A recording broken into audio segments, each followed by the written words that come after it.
भागवतकार कहते हैं कि इस जीवन की गाड़ी को केवल पटरी बदलनी है, ईश्वर के लिए कुछ न कुछ त्यागो। संत प्रेस प्रभु के यथार्थ सर्वस्व का त्याग करते हैं। तो भूखे मारो भूखे सवाडो, भूखे मारो भूखे सवाडो, तनने पांडु पांडु छाल, पांची करे से नाल। मैं भूख से व्याकुल करूंगा, भूखी सुलाऊंगा, तन को गला दूंगा और तब उसे माला माल करूंगा। भगवान ने नरसिंह मेहता की कई बार परीक्षा ली थी। भगवान ने नरसिंह मेहता की कई बार परीक्षा ली थी, पर वे भगवान इस कलयुग में आप ऐसा परीक्षा करेंगे तो कोई भी आपकी सेवा नहीं करेंगे। भगवंत प्रायण रहकर भगवान की कथाओं का श्रवण कीर्तन करे, भगवान ही चित्त रमाता रहे तो भक्ति का विकास होता है। भगवान की कथा सुनने से श्रद्धा दृढ़ होती है, उनके बाद भगवान के लिए आसक्ति बढ़ती है। आसक्ति बढ़ने से वह सनात्मिक शक्ति प्राप्त होती है और जिसकी भक्ति वह सनात्मिक बनी उसकी मुक्ति सुलभ होती है। तो ये आपको थोड़ा सा दृष्टांत का है।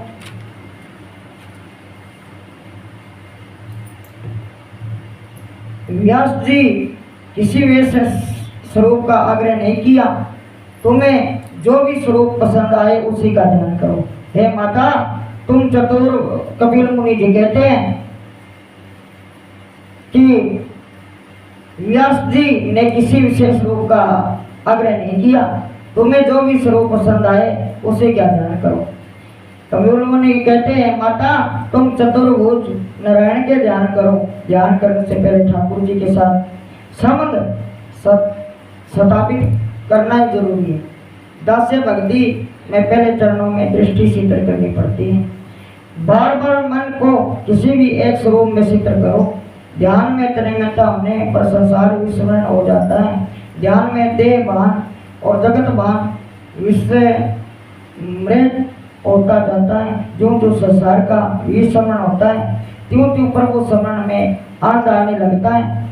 शक्कर की एक गुड़िया सागर को गहराई नापने अंदर गई, सो गई। परमात्मा समुद्र के समान व्यापक है, विशाल है। ज्ञानी पुरुष परमात्मा स्वरूप के साथ ऐसा धुल मिल जाता है कि फिर वे यह कह नहीं सकते कि ये जानते हैं या नहीं जानते। ध्यान करने वाला ध्यान करते हुए देह में मिल जाता है। ध्यान और दाता देह की पहले भी बात कही गई है, अब देह में मिल जाता है। यदि अद्वैत ध्यान करने वाला अहम मेरापना ईश्वर से मिल जाता है, देहवान का विस्मृत होने से फिर जीव और शिव एक हो जाता है। भगवान अब बात आ रही है, भगवान शंकर के शिष्य पद्मपाद जो नरसिंह स्वामी के भगत थे को गंगा के किनारे कई बार अपस्कुन हुए दौड़ते हुए आश्रम में वापिस आए। उन्होंने वहां देखा कि एक यवन तलवार से गुरुजी का मस्तक काटने की तैयारियां कर रहा था। पद्मपाद ने क्रोध से सिंह बनकर उस यवन को चीर फाड़ कर मार डाला। वह प्रसंग हमें बताता है कि उपासक में उपास्य की शक्ति आरोपित होती है। नरसिंह स्वामी का ध्यान करने से पद्मपाद में नरसिंह का आवेश उतर है। सुखदेव जी वर्णन करते हैं कि मदिरा मदाद बने व्यक्ति को देहभान नहीं रहता, उसी प्रकार ध्यान करता हुआ जो देहभान भूलता है वह भगवान के पीछे पड़ जाता है। प्रभु प्रेम से जो पागल हुए हैं वह सुखी हैं और अन्य सब दुखी हैं। भगवान के सिवा और कोई है ही नहीं। उस समय दृष्टिया भी भगवत रूप हो जाता है। यह अप्रोक्ष शख्स ऐसे तन्मयता होने पर भी भक्ति सुलभ हो जाती है। जो नरसिंह स्वामी था गंगा के किनारे तब स्कूल देखा गुरु जी की कोई तलवार काटन लाग रही है तो वो सिंह बन गए और चीर फाड़ दियो। देखो कितनी शक्ति भी पास। कपिल उपदेश देते हैं, हे माता, इन सबको अपेक्षा श्री कृष्ण का ध्यान करते हुए जो व्यक्ति देवभान भूलता है वह सर्वश्रेष्ठ है। भगत प्राण बंदा कर्मों का भी मीठा कर सकते हैं, अंत वे श्रेष्ठ है। प्रेम अन्य होता है, तुम ठाकुर जी की स्मरण करोगे तो वे भी तुम्हें नहीं भूलेंगे। एक बार नारद जी बेकूफ लोक में आए, लक्ष्मी जी तो वहाँ थी किंतु भगवान नजर न आए। इधर उधर ढूंढने पर उन्होंने देखा कि भगवान ध्यान लगाए वो बैठे हैं। तो नारद जी ने उनसे पूछा, किसका ध्यान कर रहे हैं भगवान आप? भगवान ने कहा, मैं अपने भक्तों का ध्यान कर रहा हूँ। भगवान अपने प्रिय भक्तों का ध्यान करते हैं। नारद जी ने पूछा कि ये वैष्णव है क्या आपसे भी श्रेष्ठ है? हाँ श्रेष्ठ है, जो आप उनका ध्यान कर रहे हैं। हाँ जी श्रेष्ठ है। भगवान ने कहा, हाँ वह मुझसे भी श्रेष्ठ है। तब नारद जी ने कहा कि सिद्ध करके दिखाइए अपनी बात है। भगवान ने पूछा, जगत में सबसे बड़ा कौन है? नारद जी ने कहा, पृथ्वी। पृथ्वी? प्रभु ने कहा, पृथ्वी तो शेषनाग के सिर पर आधार रखती है, फिर वह कैसे श्रेष्ठ मानी जाती है? वह कैसे श्रेष्ठ होगी? नारद जी तो शेषनाग बड़े हैं। नारद जी बोले, वो शेषनाग बड़े हैं, भगवान बड़ा कैसा हो सकता है? वह तो शंकर जी के हाथ का कंगन है। अब वह शेष शिव जी महान है, उसमें बड़ा रावण है, क्योंकि उसने कैलाश पर्वत उठा लिया था। रावण में कैसे बड़ा कहा जाए? क्योंकि बाली उसे अपनी बगल में दबा के समझा करता था। बाली ऐसा था जो रावण को भी बगल में दबाकर समझा करता था। बाली कैसे बड़ा माना जाएगा? भगवान कहते हैं, अरे बाली कैसे बड़ा? बोले बाली कैसे बड़ा माना जाए? क्योंकि उसको राम जी ने मारा था। नारद जी तब तो आप ही श्रेष्ठ है। नारद जी ने मानना पड़ा, भगवान नहीं, मैं भी श्रेष्ठ नहीं हूँ, मेरी अपेक्षा मेरे भगजन श्रेष्ठ हैं, क्योंकि सारा विषय मेरे हृदय में समाया हुआ, किंतु मैं भक्तों के हृदय में समाया हूँ। मुझे अपने हृदय में रखकर ये भगजन सारा व्यवहार निभाते हैं। अंत ये ज्ञानी भगत ही मुझसे और सभी से श्रेष्ठ हैं, क्योंकि ताती साती सहन करते हैं। भगवान के भगत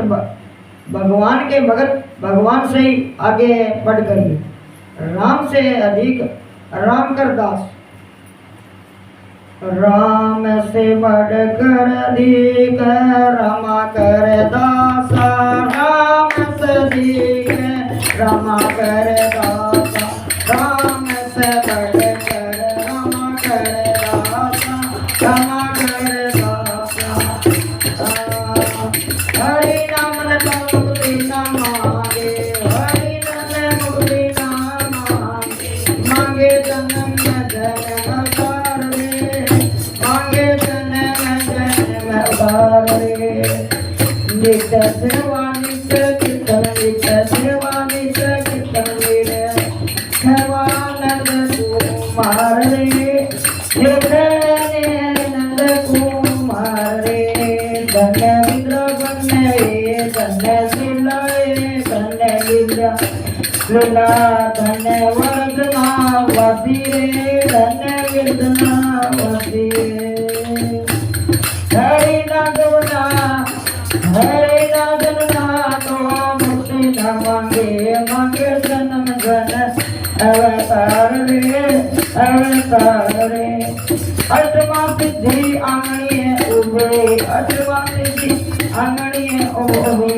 मुक्ति एमन दासी रे, ए मुक्ति ए मन दासी रे।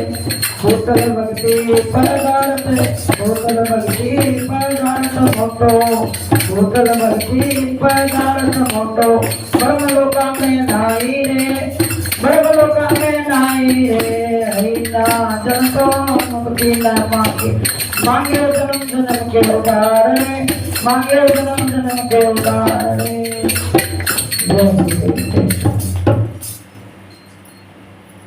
कभी कबीर जी कहते हैं माता और मैं क्या कहूँ, हे माता और मैं क्या कहूँ, ईश्वर से भी भगत हुआ जीव कभी सुखी नहीं हो सकता। वृद्धावस्था में ये शरीर तो जंजर होता है किंतु मन और बुद्धि जवान ही रह जाते हैं। यौन में जिनका उपभोग किया था उन सुखों को बार बार चिंतन करता रहता है। ये मन ऐसा है, भगवान का चिंतन न हो सके तो कोई हर्ज नहीं, किंतु संसारिक विषयों का चिंतन तो कभी मत करो, करो तो भगवान प्रभु गुरु भगवान के नाम का जाप करो। वृद्धावस्था में दुख सहना पड़ता है, सेवा कोई नहीं करता। यदि तुम अपने माता पिता की सेवा करोगे तो तुम्हारी वृद्धावस्था बूढ़ावस्था में तुम्हारी संतानें तुम्हारी सेवा करेंगी। माता पिता गुरु तिथि और सूर्य ये चार इस प्रकार के प्रत्यक्ष देव हैं, उनकी सेवा करो। मनुष्य के पास वृद्धावस्था में धन नहीं होगा तो उसकी दशा कुत्ते जैसी होगी, क्योंकि सब धन के भूखे हैं। गृह पाल एवं वृद्धावस्था में दुखी होने पर भी ममता नहीं छोड़ते। और को औरों को सुखी करोगे तो सुखी होगे